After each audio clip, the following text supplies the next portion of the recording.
hello, hello. Testing, testing. Hello, everyone. We would like to ask if you can please silent your cell phone.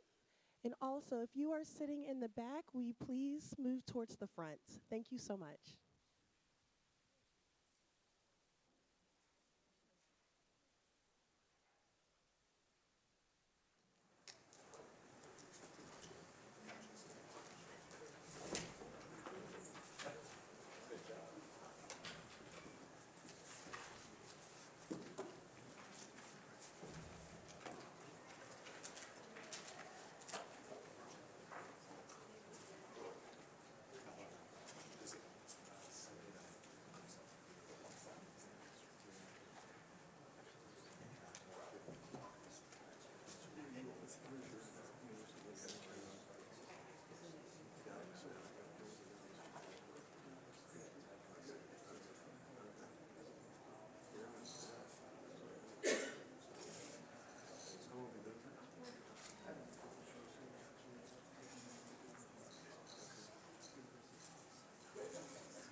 Good afternoon. I'm Elaine Meyer-Lee, Associate Vice President for Global Learning and Leadership Development at Agnes Scott College, and President and Chair of the Board of Directors for NAFSA, Association of International Educators.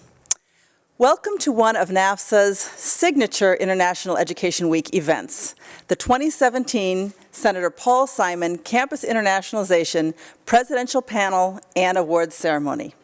Thank you to everyone joining us here in Washington, D.C. live and also via the online webcast. We are here today to recognize the efforts of 7 outstanding higher education institutions and honor their achievements in campus internationalization.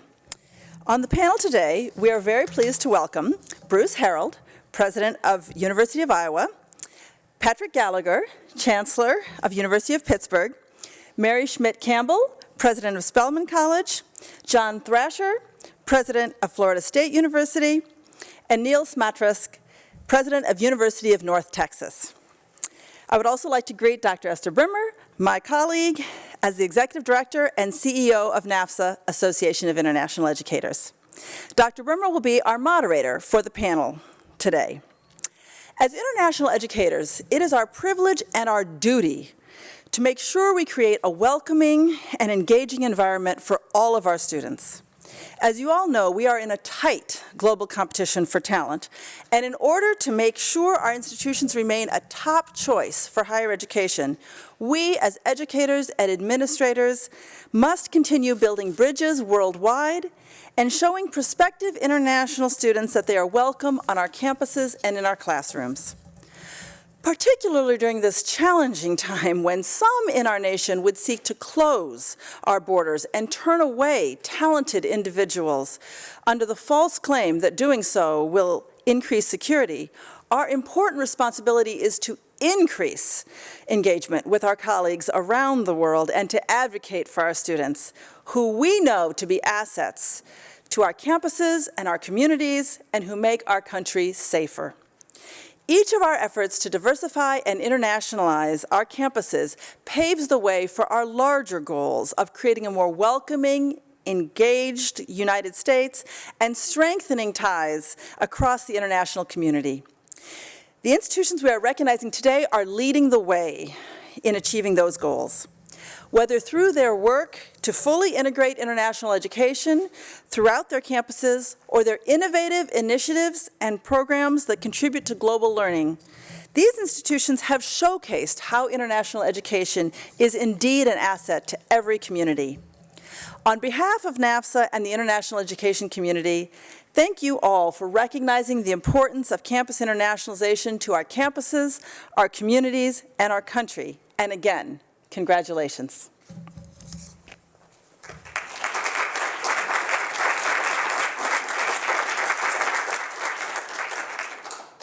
Thank you, Elaine, for getting us started for this signature NAFSA event. I'm so pleased to be here today to recognize the outstanding leadership on internationalization demonstrated by these colleges and universities. We celebrate today the value and legacy of the Senator Paul Simon Award. Comprehensive internationalization is reflected and reflects the core ethos, values, and culture of institutions as they prepare their students to be truly global citizens and to be our future leaders. It is imperative that our higher education leaders today take on the challenge of championing international education and global learning efforts. So I am honored to be moderating this panel with our presidents, and again, salute your institutions. Now, for our format today, I'm going to start off by asking each of you a question, and we'll ask each of the presidents to respond to a specific question. We'll be able to do a couple rounds of questions, and then a little bit later on in the program, I will also present some questions and answers, some questions to present the answers that have been presented online by NAFSA members. So, let's get started. President Harold, how have senior leadership helped advance internationalization on your campus? Well, we first admitted international students in 1864, about 15 years after we were founded. And it's been going on since then. In 1997, we then formalized a whole organization led by one of our deans on acclimating international students to our campus, and then actually taking international students throughout the state and the Midwest to help them get acclimated to the United States. I think it really begins with our deans and our department heads in the roles that they play, and it's not some group over on the side, it's actually at the core of our institution. I'm reminded of the process we went through a couple of years ago. Every 5 years or so, we go through a reaffirmation, rethinking of our strategic plan. We concluded there were 3 things that were vital. One was student success, secondly, research for probably almost all of our institutions, and thirdly, the issue of engagement and how we engage the rest of the world. And in that process, we reaffirmed the issue of the importance of internationalization and globalization of our community and our campus, and started introducing the notion in many of our courses. And as well, we've made a recommitment to the if you will, the acclimatization of people from all around the world to our community. And it begins with how they get matriculated into our environment. The orientation process runs through the support systems we have while they're with us. And then actually they become alumni and go out to some other place in the world and help acclimate the next group of students. So it's a deep commitment for a long period of time led from the top of the institution. Thank you, indeed. The engagement with the campus community is so important. Chancellor Gallagher, could you share with us a bit of your experience of developing the strategic roadmap known as Embracing the World, a Global Plan for Pitt? I'd be happy to. So, you know, our development effort, I think, mirrors a lot of what you just heard from University of Iowa. And it was based first and foremost on the fact that we tied it to our core mission. You know, if you think about the purpose of a university in its most fundamental level, it's to make the world better through knowledge. Sometimes we substitute society, or knowledge becomes teaching, but you know, the essence of it is always the same. And you know, we had begun a university-wide strategic planning effort as well, and you know, embracing a global perspective was one of the core pillars of that strategy.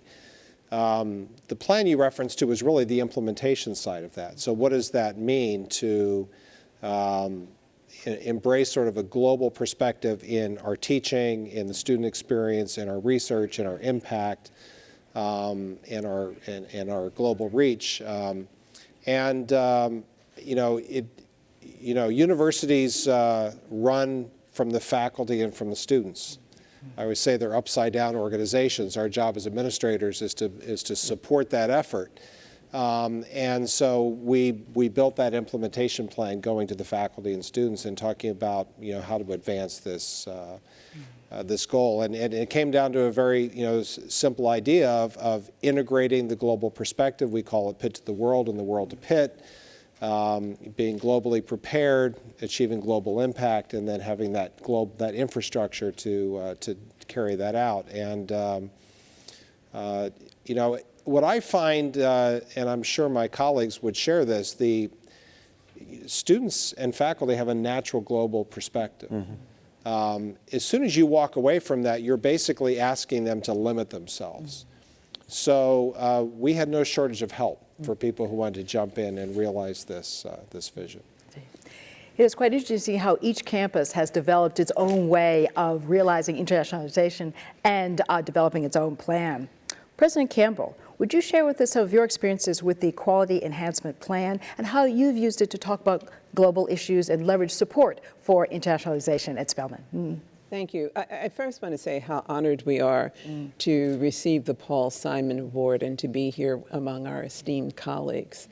When I thought about this award, I thought about the fact that Alice Walker, who is a Spelman alumna, wrote a novel, The Color Purple, in which one of her major characters, set in the early 20th century, was a missionary in the Congo.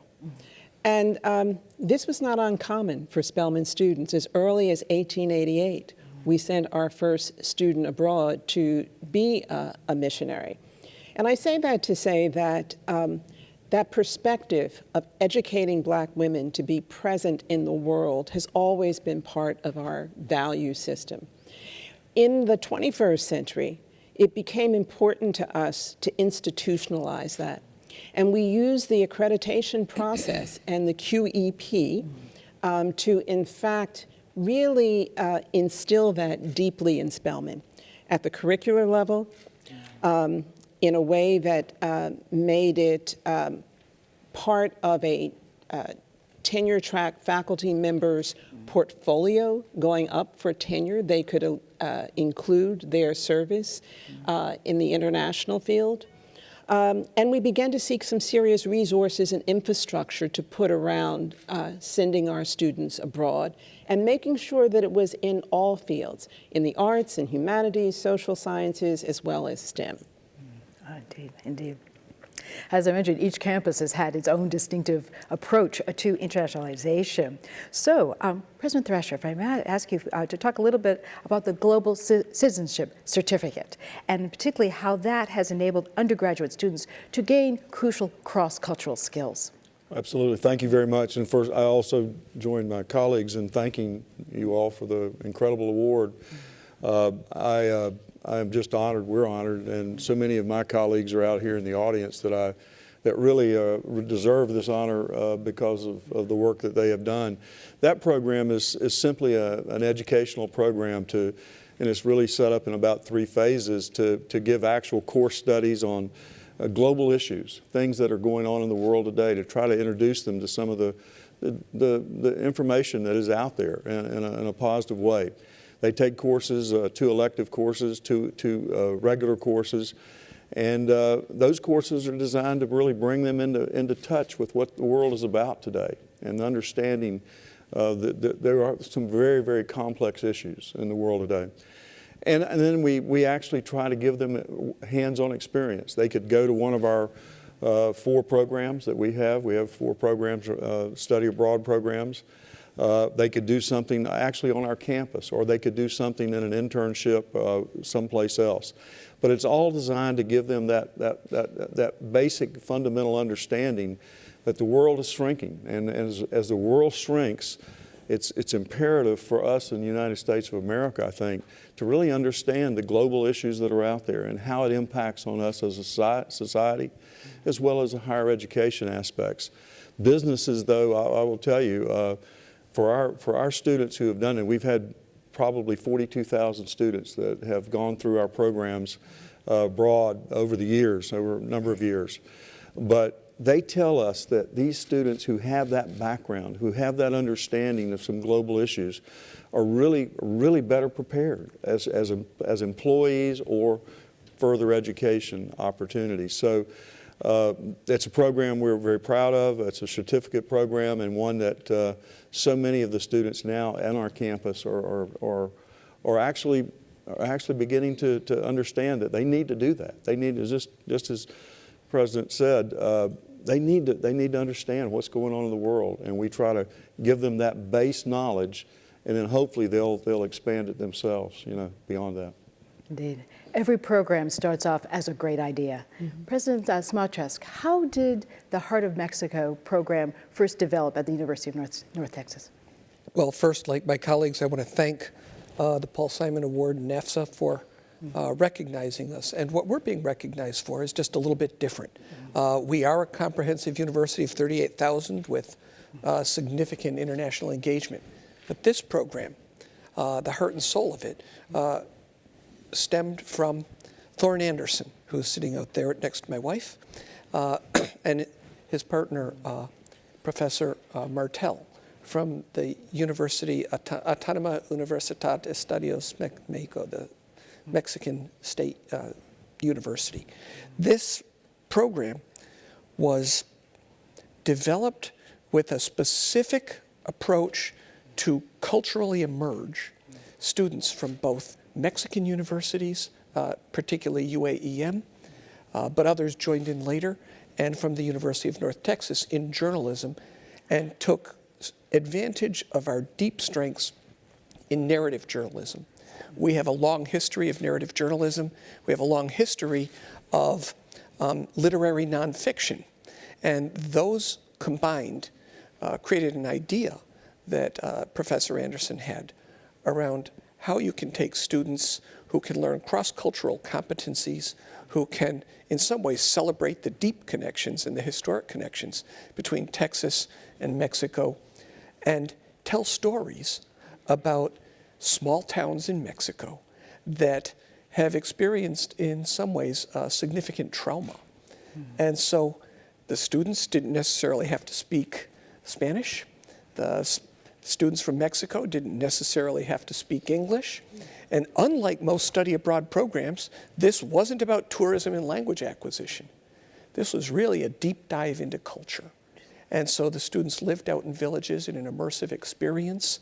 They wrote and produced brilliant narrative work that's received something like 15 awards at this time. And I would say was truly transformative to them. And so this program, I believe, is capable of being a model for the university in terms of really deeply engaging around your topic, around career development, around cross-cultural competencies, and most importantly, was incredibly motivational, particularly to our journalism program. And of course, now is used as a hook for recruiting. So I guess you can't beat all of that. It's a great program, but I give complete credit to Thorne for having come up with a brilliant idea and then executing it extremely well. Indeed, as you say, it's the attention to every aspect of the program, what the participants will need, what the communities will need in order for the programs to succeed. And indeed, it's quite impressive, all of the efforts that are made to make sure that students and participants and others can succeed.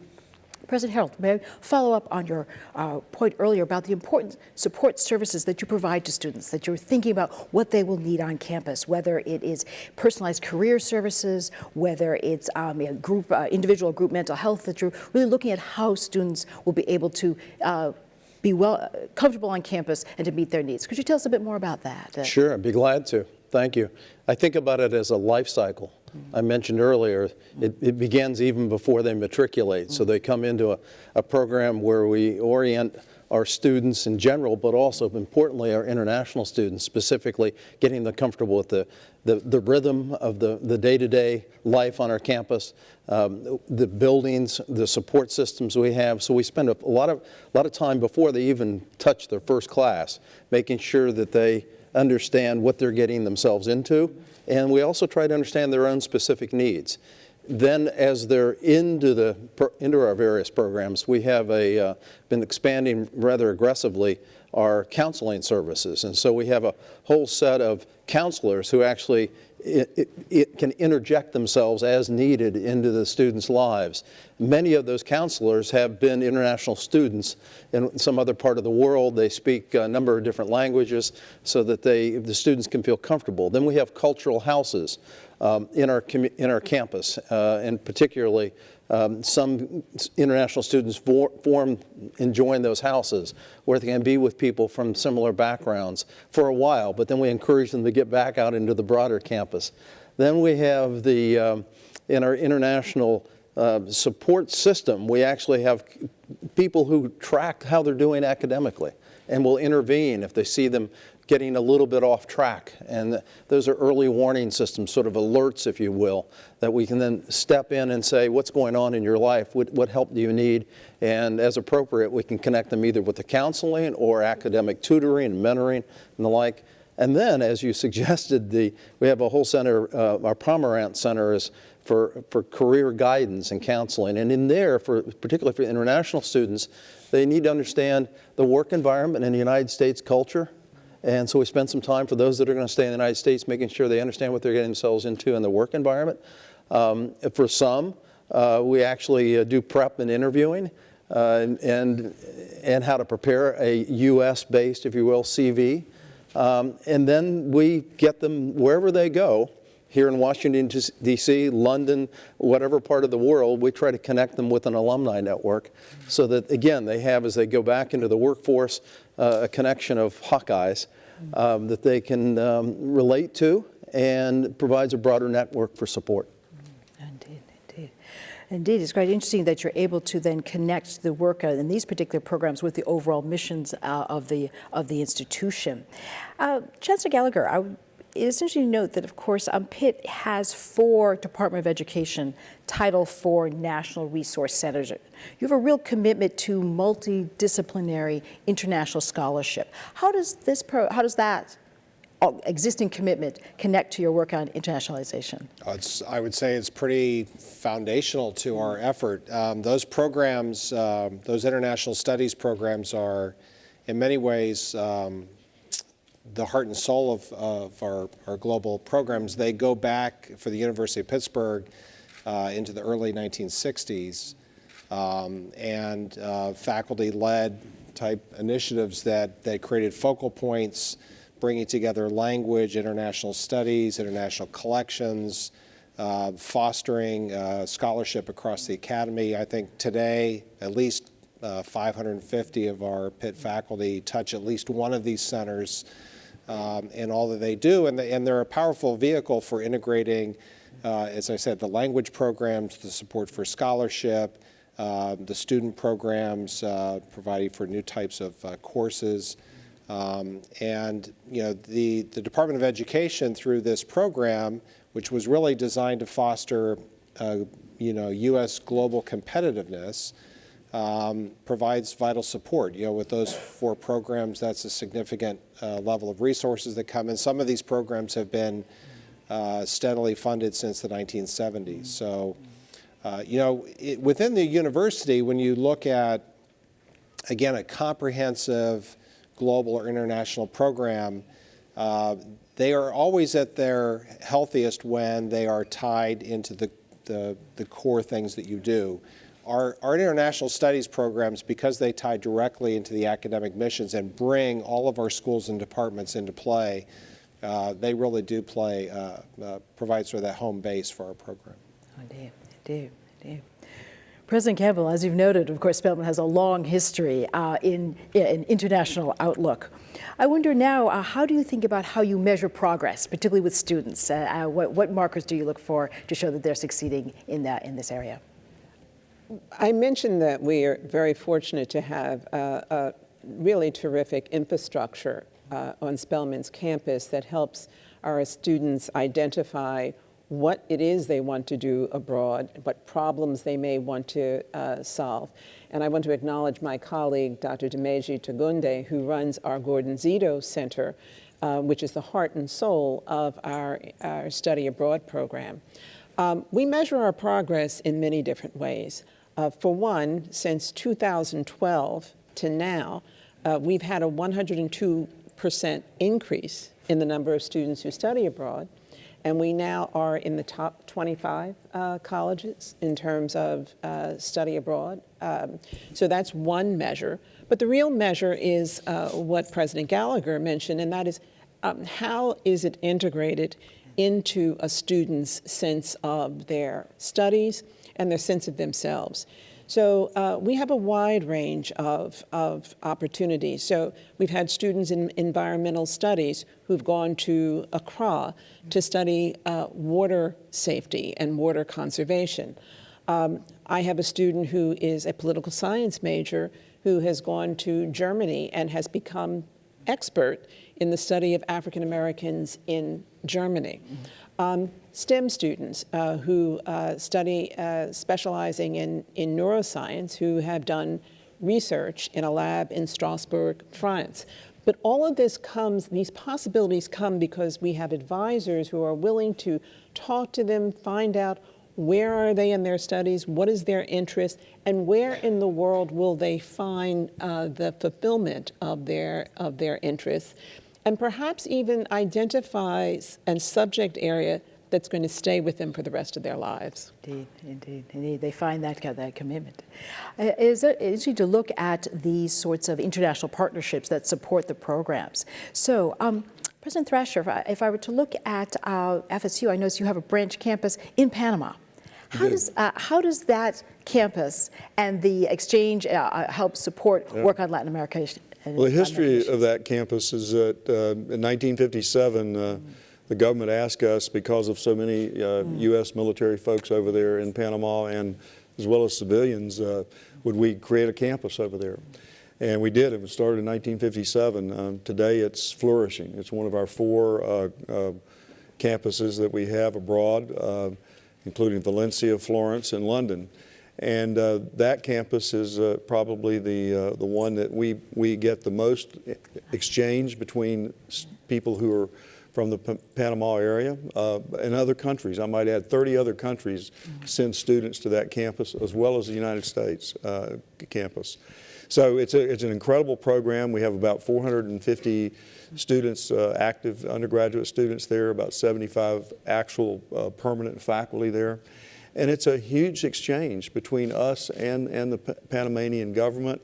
Our students who graduate from there are incredibly involved in the Panamanian financial systems, business, culture there, as well as government. And they come to our campus and we exchange. So it's a vibrant campus and a vibrant place for us.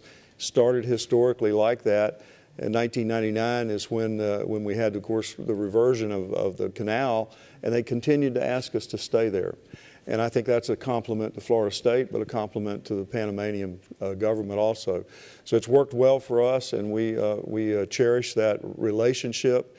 And we also have a program there for English, where we teach an English program. We teach about 1,700 to 2,000 students a year on English language, and that again I think promotes an incredible cultural exchange between those countries as well as the state of Florida and the United States of America. But it's all part of what we think is an important goal. Everybody has said this. It's in our strategic plan also. It's one of our 5 major points of our strategic plan to make sure that we culture are really understand the cultural aspects of international programs and the aspects that impacts us, not only in our state of Florida, but around the country. And those programs, I think, are so beneficial to our students, but they're also beneficial to the other countries that we send students to also. Indeed. So, President Smalchuk, indeed, we look at the benefits of the Heart of Mexico program. Would you comment a bit more about the benefits for people on both sides of the border that have really benefited from the program that you lead? Yeah. Well, I'd like to say that this program was very thoughtfully designed.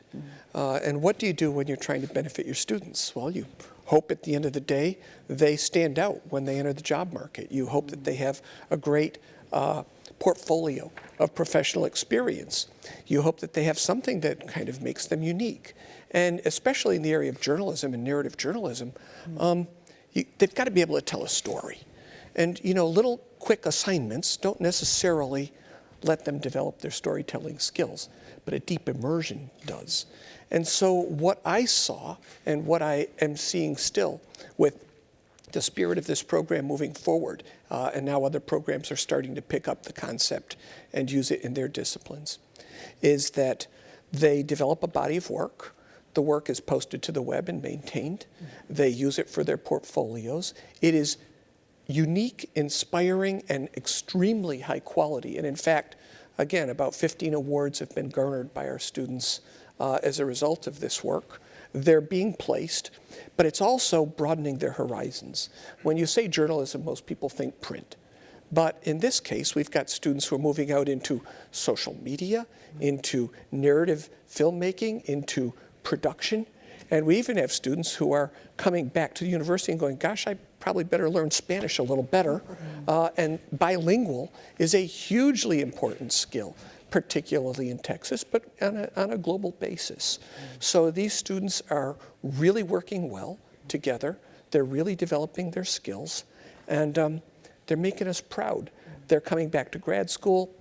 We've even got students now who are working and evolving interests in anthropology and ethnographies. And so I think that this program is a terrific model for us to be deploying on a global basis. As far as the UAEM students, it's the exact same benefits. They're learning English better. They're learning how to work through a translator. They're learning American cultural mores and patterns. And they too are getting jobs. In fact, some of them moving on now to very prestigious jobs in broadcasting or on TV stations and radio stations. So all things considered, job placement's great. And it's something that I think students really want to get into and participate with. Indeed, there, I sense, have lifelong benefits for the students. I'd like now to take a moment and take some of the questions that NAFSA members sent us online.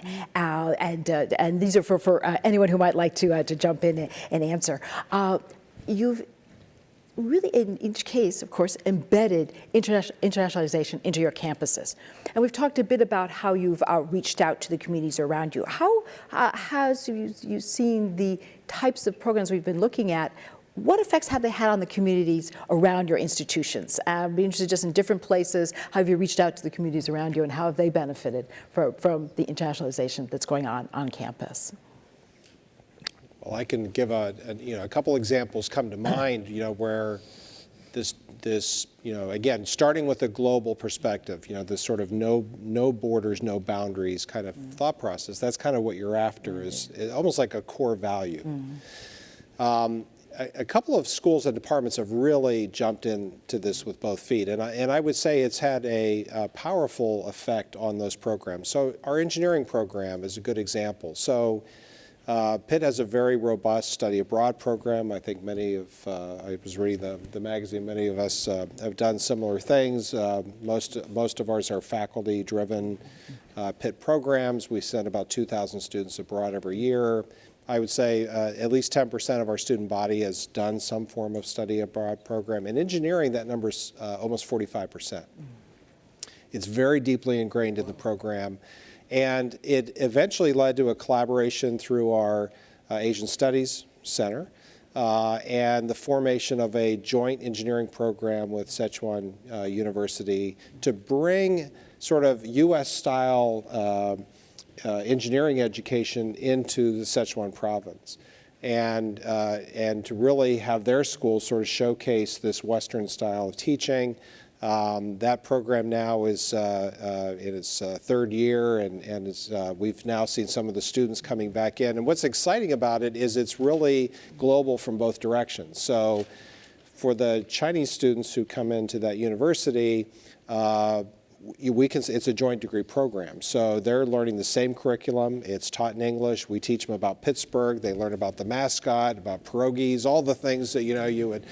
And then conversely, they come out to the university. They have an ambassador, and then they get to share their experiences in Sichuan there. So we see that kind of thing happening in engineering. The School of Medicine, again, the same thing kind of happens through our network with UPMC. And for me, those are always the signs of success. It's now no longer an initiative or something special. It's becoming kind of the starting point for where the faculty want to take their programs.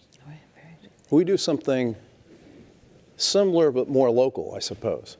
We have about 4,000 students from all sorts of different countries on our campus at any one point in time. And we actually, in a sense, put them to work. So we have had a program for a number of years where we work with our local high schools and elementary schools throughout the state, and we send them out. And they go into these programs, and they often take a little box, and in the box they put photos, mementos, whatever is from their home country, how they would describe their culture, and we send them into those environments. And it works both ways. I mean, obviously they're describing their homeland, but at the same time, so the students from Iowa are seeing another part of the world they're not quite as familiar with. But at the same time, the international students are seeing a rural part of the United States they may not have seen otherwise. And then you can kind of build from that. We then actually send them we buddy them up with families in our community, and they spend the weekends or hobbies or sporting events or just a dinner. Which then obviously has the same purpose, the cross purposes. So, you can go on from there. I think we've been doing this for so long. I think we actually, as we've done it, we've got a collection of ideas over the years, and you have to think about both sides of the equation. One is, how do you get them into your campus environment and make them productive as students and their research and whatever level they're at. But at the same time, how do you actually help improve the community? And also then, how do we get our students, to your point, to some other part of the world so they can experience it? So it's multidimensional, and I think to the point everyone has made, the more it connects to your core strategy, then it's not a hobby on the side. It's real and significant.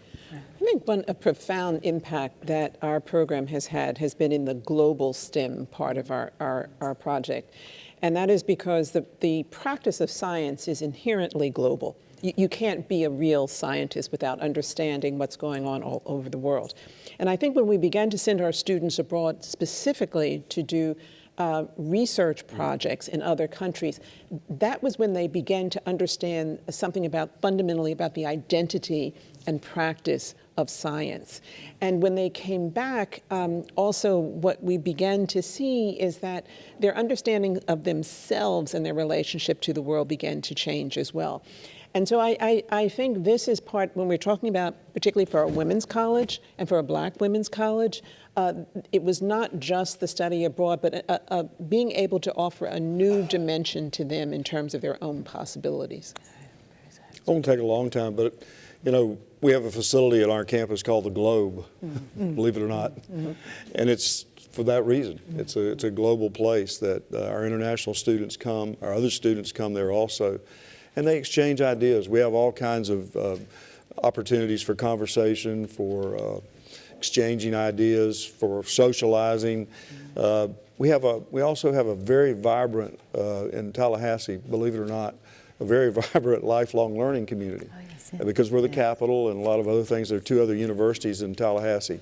And so our students, our international students, love to go out into the community. And they love to talk to some of these folks that are involved in lifelong learning. And they add so much to that experience, and they get so much out of it also. So it's an opportunity, but it's like everybody has said, the students who come here, particularly the graduate students, add so much to the research opportunities for our various schools, engineering and others, but they add a sense of belonging and a sense of sometimes believing that they can make a difference in not only going back to their country, but if they stay in the United States, making a difference here. And they feel welcomed, and that's what I think international programs are about. We welcome them and they welcome us to their countries. And when we do that, I think we're making, I think America is looking good when we do that. And I think our students are gaining immensely from that kind of opportunity, and the international students are also. Well, I just want to thank John, because I'm now going to totally steal your idea of sending international students to the Osher Lifelong Learning Program. We have a growing and active one my wife and I are very involved in, so thank you very much. But I want to take a different tact on this whole question. We have, students from like 130 countries, and I don't know, in a little town like Denton, with 150,000 people or so, however, embedded in a region of 7 million people. When you have 2,400 or so international students, well, that has quite an impact on the local community. And so first, we're internationalizing Denton. And without us, that would not occur. But what I've found that's really intriguing is, since we've really began to push our international programs, we have very large Indian communities. Just to the east of us, we have Vietnamese communities, Korean communities, Chinese communities. They are all deeply engaging us. So we get invited to every one of their awards banquets. Our faculty are being featured, and they're coming forward in a way that embraces the university, because we have become more conscientious about being international. And those community relationships pay big dividends. So I, for one, am really supportive of this effort. Indeed. Well, when we think about the work that you've done, how do we make it last? How do you embed the work so that there is a long legacy, and that these programs were really embedded in what the institutions do and will do well into the future? Let me take a stab at that. I'll say this. our international programs were good before I ever got here. I promise you that. I've only been there 3 years, and I hope I haven't done anything to mess them up. But it's leadership. It's leadership and believing. And we have a team out here of folks who've come to this meeting who absolutely get up every single day of their life, and they look at how they can make our international programs better and how we can make our international students' lives when they come to Florida State better. And that's what it takes. It takes incredible leadership, and we have that at Florida State, not because of the president, because these people were here before, and they understand the value of these incredible programs and why we have these programs and the importance it is not only to Florida State University, but to our country. And every one of these universities who's doing this today should be complimented, and that's what we're here for. It's part of our culture, though, and it's part of what we believe in. And if we don't continue to have that kind of leadership, I worry that we'll fade away because of some of the constraints that are being placed upon us from outside areas. But we believe in it, and it's leadership driven, and it will continue, as far as I'm concerned, as long as I'm at Florida State. Let me pick up on that, because there's a couple of very important themes in there. One is the issue of leadership, of how you embed it. The word of culture is now entering the conversation. And I just looked up, I reminded, there's a senior scholar at NAFSA, John Hudznik, and John wrote, and I just highlighted it as I was reading, he said, a commitment that's confirmed through action. And he was talking about international programs. And so to begin with, there's a commitment. But you know, one of the things I think we've learned in leadership is you don't change cultures by talking about it. You change it through what you do. And I think John's picked it up in this notion of a commitment confirmed through action. So we're taking action day in, day out. You can just put a red circle around all these different programs you've heard here in the last 45 minutes, and they're all speaking to different aspects of our communities, saying this is what we do, this is what we expect, this is what we reward. And when you do that, it quite nicely starts really impacting the culture of your organization, so it doesn't become an oh, by the way. It's really just who you are. I would second both of those observations, the observation about leadership and about culture. And I think there are ways of embedding it at every level of the community. So it's your faculty and it's the curriculum that they choose. It is in the way you recruit students and the vision you give them of the experience. It is the student leadership themselves. And it's a way of saying, and I will have to bring in the idea of money, because money is an expression of value. And you can't do these international programs without significant resources. And so it's an institution's decision to place resources in support of those programs. And I would add one other thing that we've learned at Spelman. It's also about reciprocity. So we have a small international population. Your international population is larger than our entire school. So to put things in perspective here, but for example, with our Rwandan students, they pay tribute to the genocide, and we participate in that tribute as a community. So that ability to engage in reciprocity with the international students, I think, is very important as well.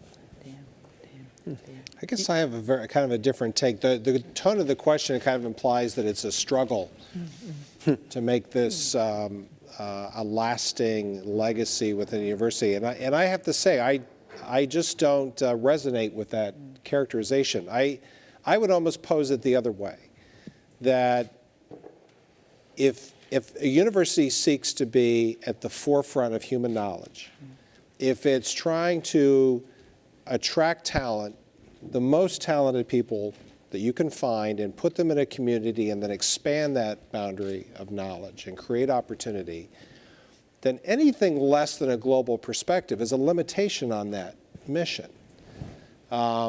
You know, if you artificially say, well, we're just going to have a national impact or a regional impact, you're trimming the ambitions of the people who want to join that community. So I kind of approach it the other way. How could you not be dedicated to the idea that what we are doing, kind of to your point, is intrinsically global?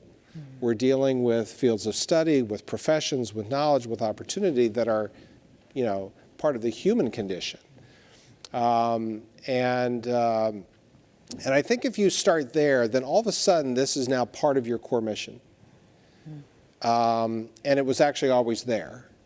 And if it's there and you know why you're doing it, I think that it's easy to find the resources and build the infrastructure and stay committed. And many future chancellors past me will be as committed as I've been because it was simply the way it had to be. I think Patrick nailed it. We do things that have value, and we sustain them. And when they give back to you, you want to do more of it. International education is here to stay because it has huge value. It helps us teach our students who aren't international. It helps us to connect to the world.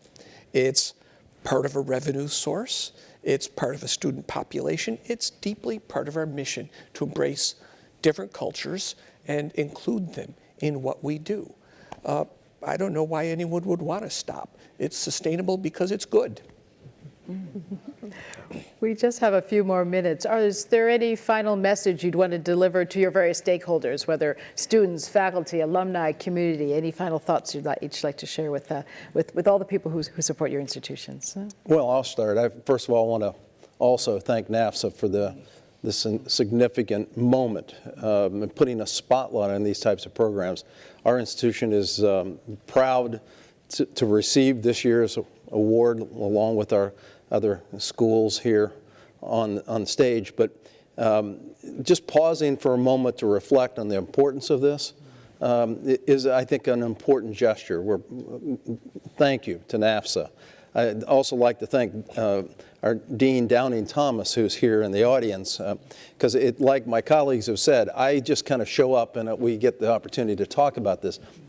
There are so many people for so many decades that have actually built these programs that I'm talking about today, that we wouldn't be where we are without their blood, sweat, and tears behind this and significant commitment. And then perhaps taking us all the way back to where we started at the very beginning. We had a colleague come to campus a year ago and reminded us that in the world where people are talking about building barriers, that it's bridges that are so much more important in our society today. And I think that's what these programs are all about. Let's keep building bridges. Hear, hear, hear, hear, hear. Thank you. Well, somebody from a city of bridges, I would echo that. Indeed you are. Let me also add my thanks to NAFSA. It's an amazing honor for the university to be recognized this way, but I actually have to extend a thanks to my university community. I get to come to DC and go to this great event and sort of bask in their reflected glow, but it was really over decades and decades the commitment of our trustees, our administrations, current and past, our center, our USIS program, which is sort of the operational home base for everything we do, but it's the work in every school by all of our faculty, by all of our students, by our alumni around the world. It's their labor of love that has sort of enabled this recognition. So I want to thank them for letting me live vicariously through their success. I want to echo the same gratitude to my community at Spelman and also remind ourselves that ideas have no walls. They have no boundaries. Ideas, relationships are going to be increasingly important in a world where we're trying to erect physical boundaries and walls and barriers. So the programs that we have now, it strikes me, are more important than ever. And the fact that we have a commitment among our various institutions and commitment from NAFSA, I think is going to be extraordinarily important for this country's future. Well, thank NAFSA again. I'm like presidents, other presidents. I'm here because I'm the president, but the people who've done all the work are out there. Jim Pitts, who's run our international programs for years. Cindy Green, who runs the Globe, as I referenced, and does an amazing job of talking to our international students when they come and welcoming them. You know, we live in a world today, all the universities probably agree with this, I think, of metrics. I don't know, you know, metrics for this, metrics for that. We have them in our state. You know, this is a program I don't believe, Joe Shea, we have a metric for, but it's a program that is so valuable, and what we're doing is so valuable in regard to humanity. It's an opportunity for all of us to really express gratitude to the international community and gratitude to our own students who work with them when they come. It's a big part of our culture at Florida State, but it ought to be something that we embrace in our country. And I think this is a symbolic way of saying these programs work and they make a difference in the lives of a lot of students, but they can make a difference in the lives of our country and in really the world. And that's what this is so special to be here. Thank you. I have 3 quick points. The first, great ideas usually start with people who take a risk and try something. Professor Anderson's Professor Martell took a risk, and it was wildly successful. And I think it transformed a culture within the Mayborn School of Journalism, one of the finer schools of journalism in the country, I might add. The work that they did is infectious, and it's going viral. And that leads me to the second point, which is I might not have paid as much attention to this great work if you hadn't given us this award. So thank you for focusing my attention on the good works of our faculty, because this motivates me to see who else is doing something this creative and, maybe even tossing a couple bucks their way to help encourage it. The final one is far more political. What the heck are we thinking about creating barriers to international education in the United States today? Let's be plain. We've made this country great by opening our arms and welcoming immigrants from across the globe, taking the best and brightest and giving them a crack at the American dream.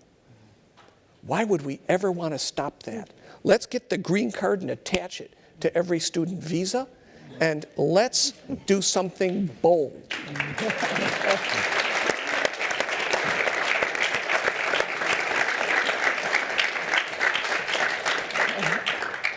Well, we here at NAFSA very much are about building bridges, not walls. So I salute you in your leadership. This has been inspiring. We realize that you have great ideas and practical ways to actually accomplish them that will bring both success to students and institutions in our country and our larger international community as a whole.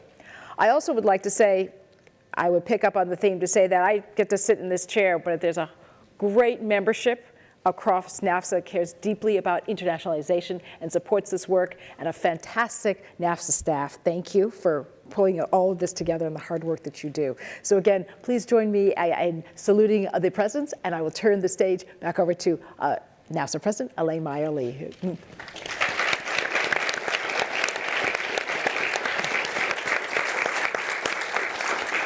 Thank you so much, Esther, and all of our panelists for those insightful and inspiring comments that we do so need to help us keep going these days. And now, before we move on to the awards themselves, it is my distinct pleasure to introduce Martin Simon, the son of the late distinguished Senator Paul Simon. As we all know, Senator Simon was a stalwart advocate for international education and globally engaged nation, and boy, do we miss him. One of the last great issues he championed was developing a more globally informed student body through study abroad. His son, Martin, has carried on his legacy through his own advocacy for the Simon Study Abroad Act, and we are so honored to consider Martin a friend and to have him with us today.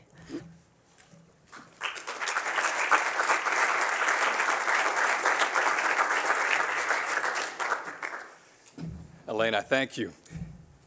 Typically, I kick off this program, but today, due to a tiny glitch, I get to wrap up instead, which actually I think works out better in a way, because year after year, I sort of have to take it on faith that NAFSA has chosen wisely. But now after listening to this stellar group, I know they have chosen wisely, and I applaud all of you for the great works you're doing at your campuses. Thank you very much.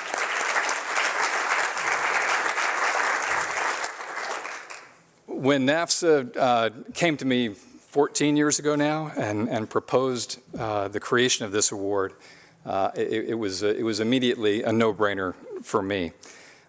This is exactly the sort of thing that my father would have most appreciated. It is a living, breathing tribute and legacy of the work that he did throughout his career. The Simons, you mentioned the Simon Study Abroad legislation. I have to take just 1 second here, Esther, if you don't mind, to give a plug. And I want to sign each and every one of you up as advocates, because all of the points that you touched on are just right in line with the spirit of this legislation. Last night on Capitol Hill in the House of Representatives, my good friend Sherry Bustos, Congresswoman from Illinois, and her Republican co-sponsor, Elena Rose-Lehtinen from Florida, have introduced once again the Simon Study Abroad Act in the House. It has passed the House in previous incarnations twice. We are looking forward to final passage this time, along with the work being done on the Senate side by Senators Durbin and Wicker. There we go. There we go. My father, in the wake of 9/11, believed strongly that we, as a nation, needed to build those bridges that you folks have so well spoken of here today. He believed strongly that the only way that we're going to make this a better world is to get to know our neighbors around it. And I'm proud to say my daughter just finished a full semester down studying abroad in Uruguay. Enjoyed that immensely. My nieces have both studied far and wide and have served in Peace Corps, so the Simon family is doing our best. But part of what Dad really wanted to make sure happened was that study abroad is democratized throughout this country. It is far too often the pleasure and the privilege of those who have resources. This legislation will go toward democratizing study abroad, giving it not only wide exposure to people throughout the country, but to people of lesser means, and make sure that a diverse student body is represented and are sent to diverse destinations around the world. So I hope everyone here will continue to pay attention to that, help us get that through. And now I look forward to handing out some pretty plaques that you all get to go and hang on your walls back home. So thank you again very much.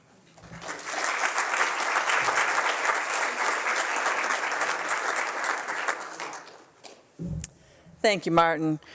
That concludes our presidential panel today. For those of you here in person, I would like to invite you all to join us for the awards reception, which is being held in the Chinese ballroom across the hall. Please join me. Thank you.